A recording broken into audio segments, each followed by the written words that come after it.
Métaverse et l'influence, c'est vraiment les deux secteurs qui portent et sur lesquels même les clients maintenant d'eux-mêmes nous disent qu'on ne pourrait pas faire ça, on ne pourrait pas faire ça. Donc ils ne savent pas concrètement ce que c'est, mais ils veulent en savoir plus. Ouais. Moi je m'appelle Johan, je viens d'une formation en bachelor en marketing digital et communication principalement. Et du coup je suis sur le campus de Paris, à l'EPSI. En fait là j'ai découvert toute la partie marketing, mais vraiment données, optimisation des performances campagnes, ce genre de choses. Dans le master on pousse justement ça, que ce soit dans l'analyse des données, les différents leviers qu'on va pouvoir utiliser, réseaux sociaux, Google ou quoi que ce soit. Et c'est ça que ça m'apporte en plus et c'est vraiment en corrélation exacte avec ce que je fais de mon travail. Là, on a fait du SEA, donc avec les Google Ads, Business Manager, tout ce qui est Facebook, Instagram. Dans les cas clients, on commence déjà à parler de tout ce qui est TikTok, Snapchat, Pinterest, voilà, les autres réseaux.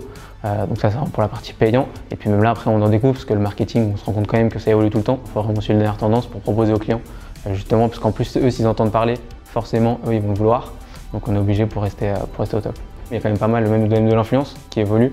Avant, on restait sur les gros influenceurs ou la télé, maintenant ça passe sur les micro-influenceurs. Moi, du coup, je travaille dans une agence de marketing digital qui s'appelle Orixa Media. On est là pour justement optimiser l'intégrité de leur site, leur catalogue produit et pour justement améliorer leur vente, pour être très bien référencés sur les différents moteurs de recherche ou les différents réseaux sociaux pour justement développer leur business. Je travaille pas mal avec les outils de Google, et que ce soit Google Ads, Google Analytics, Tag Manager pour le tracking, même les différents outils pour l'optimisation de campagne. Même là, quand on a des projets, ça qui est bien, c'est que chacun a sa spécialité, donc on se répartit quand même pas mal les tâches en fonction des qualités de chacun. Mais ouais, sinon ça va vraiment du keyword, ça va être aussi peut-être pour l'analyse des sites. On a Wapalizer qui est pas mal pour voir tout ce qui est installé sur un site.